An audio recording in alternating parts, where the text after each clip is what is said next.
Саламатсыздарбы? Бүгін бізде қонақта белгілі журналист Есенбай Нұрышев. Рахмат студиямызға келгеніңізге. Ақырғы мезгілде, ақырғы ғана емес, бір тойлы жыл бойы СССР чачырғаннан бері қырғыз қауымында мындай түшінік бар да, идеология жоғалды. Мұрдағы советтік идеологияның, коммунистік идеологияның орды бош қалды. Ошон үчүн диндагы ошолорунду ээлегенге аракет кылып атат деп, анан жалпы идеология болбогон үчүн биз өнүкпөй атабыз деген түшүнүк бар. Кандай сиздин оюңуз ушул жөнүндө? Менимче мындай да. Бизде бул идеология деген эмне? Эч ким бир тактап, аныктап сүрүштүрүп көргөн эмес. Идеология десе эле баягы Советтер Союзунун учурундагы идеологияны түшүнөт экен. Үстөмдүк кылган. Ал үстөмдүк кылган идеология деген ал башка. Ал мамлекеттик идеология болгон. Расмий идеология болгон да. Ошонун өзүнчө принциптери болгон, эрежелери болгон, жоболору болгон. Эгер ошондон кыйшаңдасаң, сени антисоветизм, антипартийный бирдеме үчүн деп туруп, кадимкидей жоопко тарткан. Аны мына мен Совет Кыргызстан деген кесипти окуп жүрүп көрүп эле калдым көбүн. Атыгүл мына орусча макала жаза албаймын. Мен андай жогорку деңгээлдеги профессионалдык деңгээлде орус макалалар жаза албайм десең, сен орус тилине каршы сүйлөп атасың деп, СКга чейин арыздангандар болгон. Эми анан мындай да, мамлекеттик идеология деген бул баарына милдеттүү. Бомждон тартып тиги кеңсегине чейин кыңк этпей аткара турган идеология, ошонун жол жобосу. Ал сага көрсөтүп берет. Мамлекетти кантип сүйүшүң керек? Эгер туура эмес сүйө турган болсоң, моундай жоопко тартыласың деп. Бүт жазылган бара деди ошондой. Анан кийин коммунизмди куруучунун моралдык кодекси дегендер бар эле. Башкалары бар эле. Иши кылып өтө катаң, анан катаал идеялардын жыйындысы болчу. Кыйшаңдасаң тияк сени жазага тартышкан. Көп кишилерди жанагы антисоветчина, анан кийин диссидентство деп жарандыгынан алып кубала бербеди. Өлкөдөн чыгарып ийген ушундайлар болгон да, туурабы? Бул биринчи ошол, чынын айтканда, мамлекеттик идеология деген ошол. Анан бизде мына тиги Советтер Союзу жок болгондон кийин бизде мамлекеттик идеология жок болуп калды. Буга Кудайга шүгүр деш керек. Туурабы? Эркиндик, демократия дейдиңби? Анда бардыгын бир идеяга баш ийдире албайсың байкес. Бардыгын бир гана мыйзам аркылуу башкарасың. Бардыгын мыйзамга берет. Мыйзамдын ичинде тиги мыйзамдан тышкары ар кандай идеяларга, көз караштарга айта берсең, десең, ишенсең болот да. Азыр маселен бизде өзү идеологиянын үч эле формасы болот. Биринчи мамлекеттик, экинчиси жана үстөмдүк кылуучу, доминирующая идеология дейт, dominated ideology. Анан улуттук идеология деп коет. Ушунун айырмасын бизде жакшылап бир сүрүштүрүп көргөн эч ким жок. Мынабу доминирующий идеология деген ал сөзсүз эле бирөө сага бирдеме жазып бериштин кереги жок. Муну мындай кыласың, андай кыласың депчи. Ал ооз-эки түрүндө эле тарап кетет. Маселен, Афинада, байыркы гректерде, демократияны кагаз жүзүндө таратып, теориялык эмгектери жазып неткен эмес, ооз жүзүндө тарап кеткен. Орал элин баары ошого макул болуп. Орал тиги англисче айтып коет го, орал пропаганда деп. Ошол аркылуу эле ооз-эки. Анан бизде деле ошондой. Азыр маселен бизде үстөмдүк кылуучу кайсы идеология бар? Акча жасоо. Жок. Акча жасоо өзүнчө бир ал мини идеология дечи, ыймандык менен. Ислам ушунчалык көтөрүлдүбү? Ислам азыр мына кайсыл жерге барбайгын, кайсы мен атеистмин дегендин турмушу дагы исламга байланыштуу болот.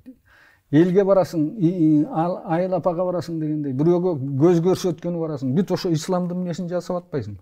Туурабы? Бизде эми радикалдуу түрдө эмес, албетте.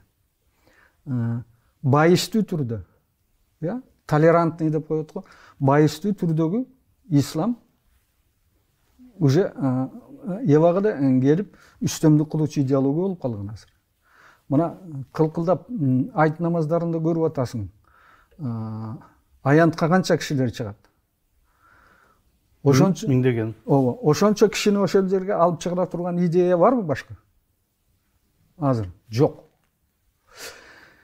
Бул биринчиден, экинчисинен эски идеология, андай мындай дейт, идеологиялар эч кайда кеткен жок. Жүрөт. Болгону башка формага өтүп кетишти. Илгери муну пан-исламизм деп жаман көрчү да. Туурабы? Куугунтуктачы. Азыр ошо пан-исламизм кайра келди бизге. Азыр айтып атпайбы, баарыңар эле кыргызбыз деп анан андай мындай деп кыйкыра бересиңер экенсиңер, чыйылда берет экенсиңер. Баарыбыз мусулманбыз да, анан кийин кыргызбыз да деп. Көрдүңбү? Бул кандай идеология? Чоң идеология. Чоң идеология. Экинчиси мына жакында эле башталды, баягы пан-туркизмди да жаман көрчү да. Аябай. Куугунтуктачы. Эми мына пан-туркизм акырындап жанданып келатат. Расмий түрдө, расмий деңгээлде. Анан уюм түзүлдү. Түрк мамлекеттердин уюму. Ооба. Ошол анан муну эми кээ бирөөлөр дароо эле анан ой булар мени көздөп атат, каяка кеткиси келип атат деп лупа менен карап изилдеп атпайбы? Бул жөн эле идеология. Элдин ичинде, көкүрөгүндө, аң сезимде, мээсинде жашаган идеология. Ал бирөөгө кастык кылайын, бирөөнүн барып тиги ракета менен атып, минтип салайын деген. Жерин тартып алайын деген жок да. Жерин тартып алайын. Тек кана баягы ар кандай эми нерселерден чыккан түбүбүз бир элбиз, маданиятыбыз бир качандыр бир тигандай мындай кезде болду эле деген идеядан чыккан идеялардын бирикмеси. Андан коркуштун, кооптонуштун менимче кереги жок. Анан эми азыр кыйын болуп калды. Бу 70 жыл кечигип калган идеология да. 70 жыл. Себеби мына Совет мезгили жаңы орногон кездерде бул абдан күчтүү идеология болгон. Ооба. Пантуркизм. Баары талкалаган да. Ооба. Анан кийин эле тиги Алаш Ордо дегенге чейин бүт баарын жок кылбады. Ушундай кас зыяндуу идеология менен эмнетет, иришет деп канча биздин кишилерди мыкты кыргыздын эмнелеринде жок кылып салбады. Ошол. Эми мына ошондон кийин пан-туркизмди эч ким оозуна албай калган. Коркуп. Мына бул Карьера деген ыры бар го, Евтушенконун, билесиңби? Эсиңде барбы? Ошондо айтып атат. Да, карьера жөнүндөчү.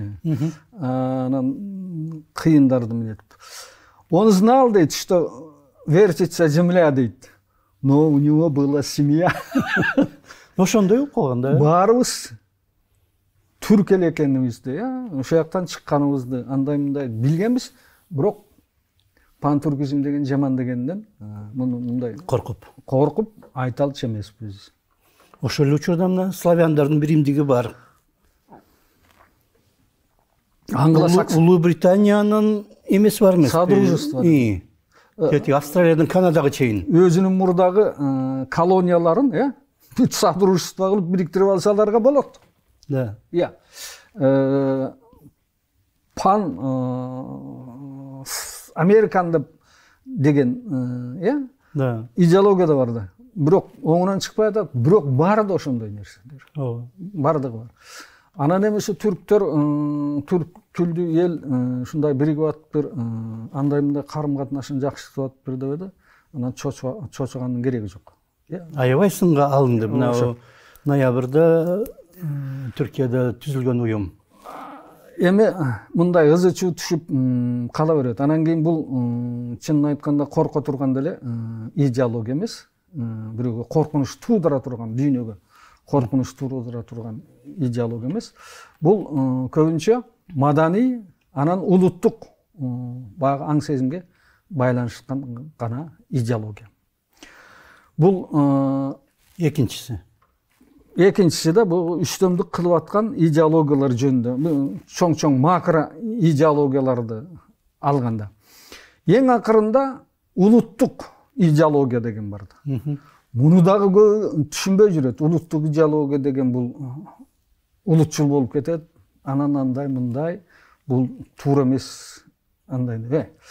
Улуттук идеологияны дагы эч ким жазып берген эмес. Дүйнөдө бир мамлекетте дагы, маселен америкалык болуш үчүн муну жасашың керек, муну кылышың керек деген жобо жок. Аларда мунун баарын саясий социалдык доктрина деп эле коюшат. Ушулардын баарынчы идеология. Анан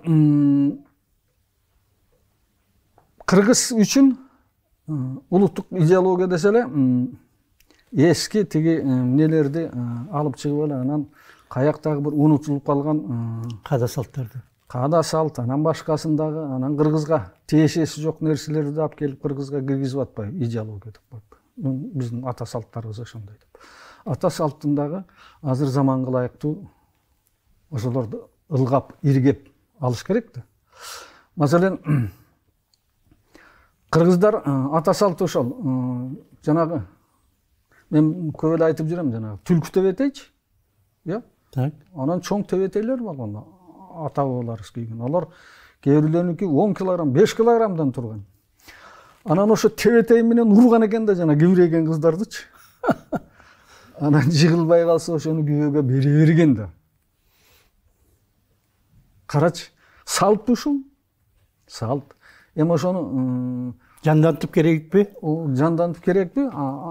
Ата бабаларыбыз ушундай кылган эле деп биз да ошону жасашыбыз керекпи? Эми заман өзгөрдү да. Заманга жараша бардык салт өзгөрөт.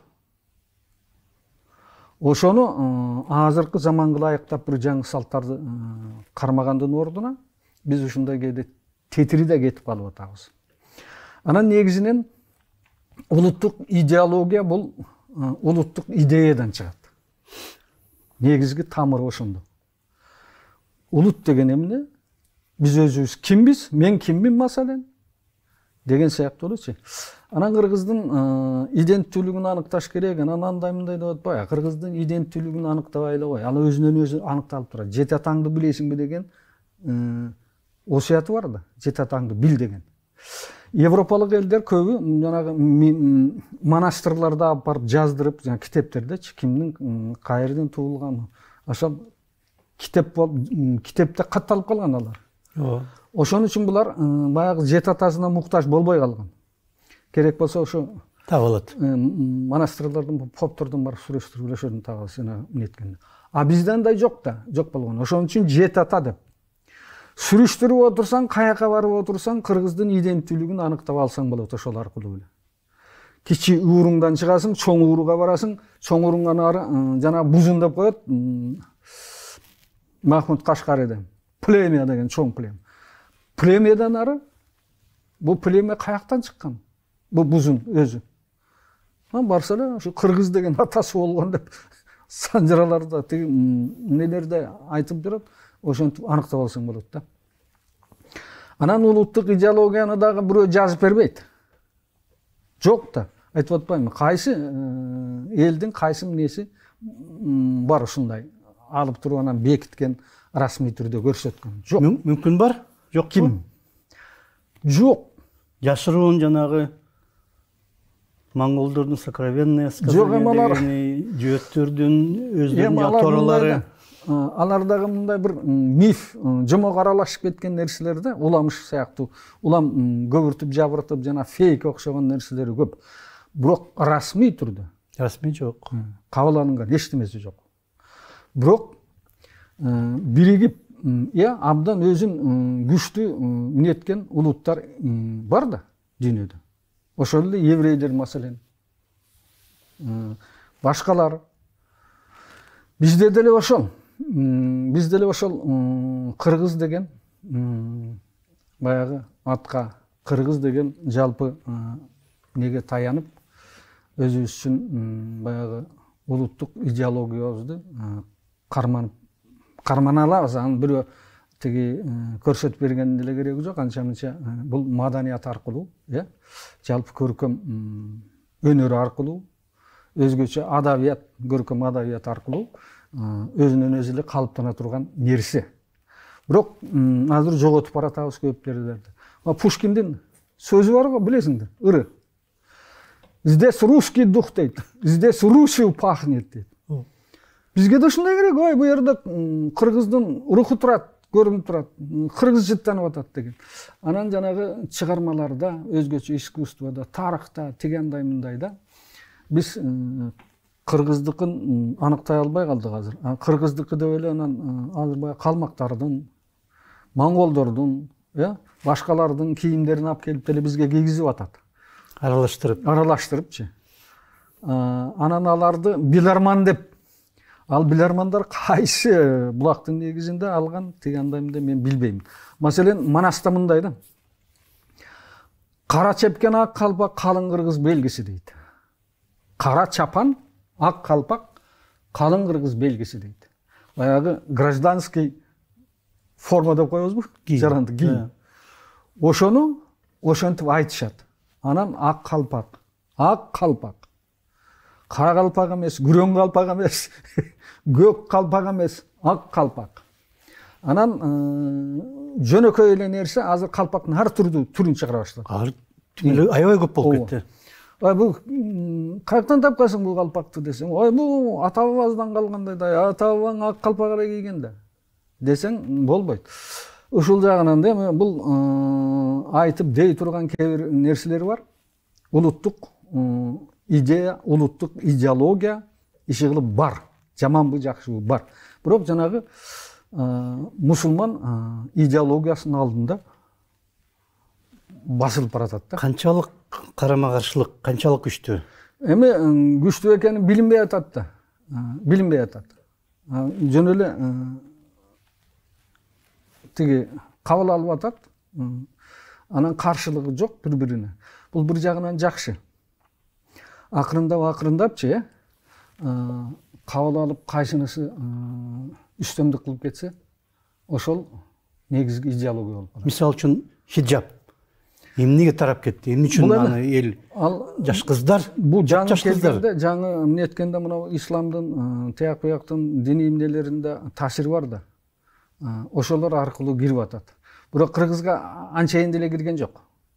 Эми анын жагынан дагы муну батыштагы өлкөлөргө окшоп хиджаб үчүн эле куугунтуктап анан андай мындай деп нечишин кереги жок. Мага демектен 10 хиджаб кийип алсын. Баланча кылсын. Унчукпай коюш керек. Турмуш өзү акырын мунун баарын сүрүп чыгарат.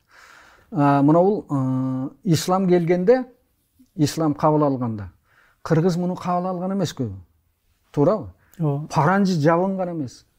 Таштай эле кыргыздын кыздары жөн эле жүргөн. Эмне кийип алып? Шөкүлө дагы бирдеме деп ошолорун кийип алып эле жүргөн. Сүрөттөр турбайбы кыргыздын мына тартып калган жөнөкөй. Анан кийин немеде? Ушунун бардыгын баягы Акаевдин тушунда мына Осмон Акун. Осмон Акунду көбү жаман көрүп атат. Андай мындай. Ошол бир келечек хартиясы деп бир документ иштеп чыккан. Келечек хартиясы? Хартия будущего депчи. Идеология сыяктуу деп. Аны Чыңгыз Айтматов жактырган учурунда. Анан ошону карап көрсөң, окуп көрсөңчү, жакшы данектүү идеялар бар ошол жердечи. Жалпы кыргыз. Эми аны мамлекеттик идеология деп киргизбеш керек. Бирок ошону жалпы бир ориентир катары, ошол сыяктуу аяк буягын карап, жалпылап ала жүрсө, менимче жаман болбойт эле. Анан баарын эле мындай четке сүрө бергенде болбойт. Анан дагы бир эми идеологиянын эң жаман жери нарын. Мындан туп-тура 60 жыл мурда Дэниел Белл деген болгон. Америкалыктардын бир социологу. Ошол 1960 жылы идеологиянын бүтүшү деген китеп чыгарган. Конец идеологии депчи. End of ideology деп. Ошондо минтип атпайбы? Бу идеология деген идеяларды өтө эле абсолютташтырып берет.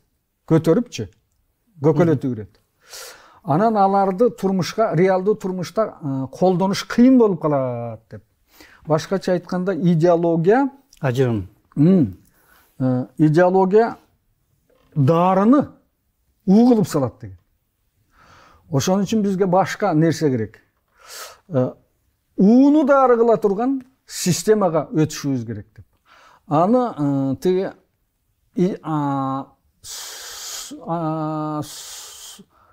Айдиософия деппи, ушундай деп атаган. Айдиософия. Айдиософия. Акылдуу идеялардын жыйындысы. Акылдуу идеялардын жыйындысы. Себеби идеологияда, акылсыз идеялар көп болот. Мына Жозеф Стиглиц деген бар, Америка Нобель сыйлыгын алган чоң экономист. Ошонун китебинде да жүрөт. Президент кеңешмеде иштеген, америкалык президенттердин жана эксперттер кеңешинде, Дүниелик банкта иштеген, тияк-баякта көп жерде ошол айтып атат. Бу идеологияда дейт, иритме идеялар өтө көп болот дейт. Өзгөчө мына эл аралык маселелерде дейт, жалаң ушул идеологияга жараша туура эмес чечимдер, туура эмес кадамдар жасалат дейт. Эң жаман өкүндүргөнү ушул дейт. Анан Иглтон деген болгон. Бар, азыр деле болуш керек, Иглтон деген. Ошол фундаментальный эмгек жазган, капитал. Идеология боюнча 100дөн ашык китептер бар, изилдөөлөр бар. Мен негизгилерин айтайын. Ошол дагы айтып атат. Идеология негизинен дейт, бул бийликке бир идеялык жактан, пропагандалык жактан курал катары түзүлөт дейт. Анын башка кылар кызматы жок дейт. Жалпы коомдун ичинде ар түрдүү идеология бар дейт. Ошондо 40ка жакын аныктамасын келтирип атат. Идеология деген эмне депчи. Таң каласың. Анан муну официальный мындай деңгээлге көтөрүп, өзүнчө бизде идеология ушул келип калса эле, ушундай болсо эле баарыбыз жыргап кетет элек деген эмче таптакыр туура эмес түшүнүк, баягы совет мезгилиндегидей түшүнүк. Ар бир ишиңе деле илигише берчү да. Туурабы, совет мезгилинде. Андай идеологиянын азыркы заманда кереги жок. Себеби эркиндик, теңчилик, анан көп ар түрдүү пикир, көз караш дегенге, демократия дегенге карама каршы келет. Идеологиянын маңызын муну евразиялыктар, евразийцы деп коет го. Теоретиктер болгон да. Ошолор эң сонун ачып берген. Ошондо менимче Савицкий деп экен, же жанагы Трубецкий деп экен, ошондо мындай деп айтылат да. Коом дейт, коомду башкара турган бир идея болуш керек дейт. Ошол идеяга коом бардыгы биригип дейт. Ошол идея үчүн керек болсо жанын бериш керек дейт. Мына аны идеология деп айтышкан эмес алар, идеократия деп айткан. Идеялардын бийлиги деп, идеянын бийлиги деп. Неме орустардын философу бар го жанагы. Карачы. Бердяев. Николай Бердяев сын калган. Бул обратный теократия деген. Бул тетрилер. Теократия болуп калат анда. Бир идеяны жалпына коомдун бардык мүчөлөрүнө жага турган идеяны каяктан табасың? Андай идея дүйнөдө жок. Динчи? Дин деген дагы, диндин ичинден да бөлүнүп кетип атпайбы? Дин жалпысынан алган менен, мына мусулмандын дини эле өзүнө канча минеси бөлүнүп кетип атат. Туурабы? Бири-бирине ылайык келбей, бири-бири менен ызылдашып, согушуп, жөнөкөй эле жанагы акрами, сакрами деген бирдемелерди чыгарып алып, ушулардын ичинен бири-бирин кырып кетип атпайбы? Мына Оганстанда эле канча нелер болуп атат, айтылып, делип. Бул дагы чын-чынына келгенде бириктире албайт. Анан бул дүйнөдө жалпы адамзатты бириктирип кое турган идея ансы да жок. Улуттук идея менен жанагы жарандык улут дегенди, гражданская нация деген сыяктуу, мисалы үчүн этникалык жактан башка, бирок жарандык жагынан бир улут болгонду кантип калыптаса жакшы? Эми ошону мындай да, азыр бизде ошону дагы кичине жакшы түшүнө албай атабыз да. Аны мамлекет башчысы же болбосо терде идеологмун деп отурган киши түшүнсө эле жетиштүү эмес ал. Элге жеткириш керек. Тараш керек. Элдин өзүнө. Бул идея жарандык улут деген. Манастын өзүндө турат да. Мен айта берип тилим тешилди. Манаста чоролорунун бүт бара калмак, Кытай, ар башка өзбек, ооган иши кылып барынан келгенде, ошонун бардыгы келип Манастын бийлигин тааныйт. Биз ушу сенин букараңбыз, сенин мыйзамдарыңа баш ийебиз, тигиндей мындай, бирок ар кимибиз, өзүбүзгө жараша ата бабабыздан калган салтыбыз бар, тилибиз бар, ошону өнүктүрө беребиз. Көрдүңбү?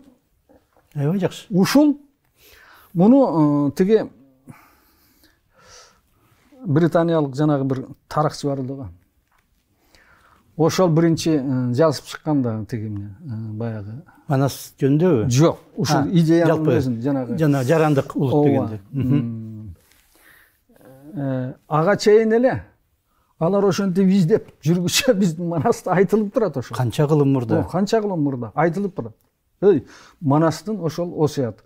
Анан азыр дүйнөдө эмне пайда болду да. Жарандык либерализм деген пайда болду. Жарандык патриотизм деген пайда болду. Ошол улуттук ошого барат эле. Ал сенин улутуң, уруң ким экен, ага карабайт жарандык улут деген. Сен ушул кыргыз мамлекетинин жаранысыңбы, ушу кыргыз жеринде жашап атасыңбы, ушуну тааныйсыңбы, моюндадыңбы, болду. Сен кыргыздын кыргыз улутуна киресиң да, жарандык улутуна киресиң. Мамлекет өз кезегинде сенин бардык укугуңду, коопсуздугуңду, бүт барыңды коргоп бергенге кепилдик берет деген сыяктуу нерсе. Бизге ушул идея керек. Манастын өзүндө турган идеяны алып, тиги батыштагылар илимий жол менен жазып атпайбы, илимге салып, логика менен, ар кандай терминология менен түшүндүрүп. А бизде Манаста жөп-жөнөкөй турат. Ошону алып тиги элге жеткирип, мына мындай бири-бириңди кодулабагыла, бири-бириңди тиги андай-мындай деп кемсинтпегиле. Биз баарыбыз бир элбиз. Жарандык улутпуз дегенчи. Болгону кыргыз деген эмнени кабыл алыш керек. Все. Менимче. Убактыбызда же дагы кичине бар экен, 1-2 мүнөт. Эмне кылыш керек ушул идеологияны көбөйтүш үчүн? Бир бас күч менен эмес, мындай бир жайылтып көбүрөөк жазып ушул жөнүндө эмес керек го. Нарын мынабу исламды таратыш үчүн эмне кылышкан? Суфилер атайын татар молду эл кыдырып келген, эл кыдырыпчы, тиги куржун мойнуна илип алып ар жака барып нетип жүргөндө, бизде деле ошондой нерсе керек. Маселен, орустардын народничество деген сыяктуу элге кирип, элге тарап. Азыр эми макул эл кыдырбай эле кой, тиги куржунун асы көрүнгөн жерге барбай эле кой. Маалымат каражаттары турат. Ушулар аркылуу көбүрөөк айтып деп туруш керек. Мына мындай, андай деп. Антпесең жөн эле анан жанан түйүн чыкпай бергенде, кыргыздын өздөрү бири-бирине каршы чыгып калат. Ошондой да. Санжыра уруштуруп коюп атпайбы так. Анан санжырадай пайдаланыш керек. Эски тарыхты кимдин кайдан чыкканын, эмне болгонун билген жакшы. Аны биле жүрүш керек. Бирок анын баарын куралга айлантпаш керек. Анан биримдик үчүн, ооба, ажыраш үчүн эмес. анан андай болгондо сарбагыш саяктап кайра чабыштырабыз. Болбойт да. Ал өттү, таракта калды. Түрк менен кыргыз деле азыр неде бир эмес бирибиз деп атпайбызбы? Көгмөндүн тоосун кышта ашып барып анан түн ичинде уктап жатканда көп түрктөр, кыргыздар Теги гүлтегиндер. чаап атпайбы? Ооба. Төнөгөк, Төнөкөк. Ооба. гүлтегиндер бар. Анан ташка жазып атпайбы? Андай доор эми кетти. Өттү деген. Азыркы заман кандай? Эмне болобуз? Мындай бир башкача доор келатат, башкача заман келатат. Анын эрежеси мындай. Кандай болот? Деп ошого күн мурунтан ыңтайлаша башташ керек да. Көп элдер ошого баратат да, ыңтайлашып баратат. Акырындап ошо көнүгүпчү. А биз жок, биз көчмөн болгонбуз, ошо ойдон калабыз деп эле отурбайбыз. Ал болбойт да. Көчмөндүгүң жакшы алайын. Болсун. Ошо көчмөндүктүн жакшы нерселерин алып, мына жаңы келаткан заманга ылайыктап, өнүктүрүп, ошо жака алып кетиш керек. Кыргыз дагы ошо жака. Анан мына заманда глобализация андай мындай деп атпайбы? Ошо илимпоздор айтып атат. Бул цунами дейт. Бир цунами болот экен да, ошо цунамиде көбүн жыга чабат да. Ошол цунамиден, ошол доордон кыргыз кантип өтөт? Өтө алабы? Калабы ошол цунамиден кийин? Адаптация боло алабы? Боло алабы деген маселе. Бардык маселе мына ушунда турат. Анан жөн эле майда барат нерселерди айтып азыр ызы-чуу түшүп атабыз. Аларды эми билбейм кандай. Негизинен Айтматов дагы ушуну көрө билген да. Алысты карап кичине шуну сактайлы, андай эдиреңдеп кетпейли депчи. Азыр эми ошондой заман, анан ошондо улуттук идеологияң да болот. Теги үстөмдүк ушул идеологияны ошо үстөмдүк кылуучу идеологияга айлантып алсак, жанагы жанандык улут дегенде. Да. Биз үчүн чоң нерсе болот. Чоң нерсе. Башка бизге идеологиянын кереги да жок болчу. Акырын ошол идеология, теги идеологиялар сүрүп салат. Ушундай. Рахмат чоң.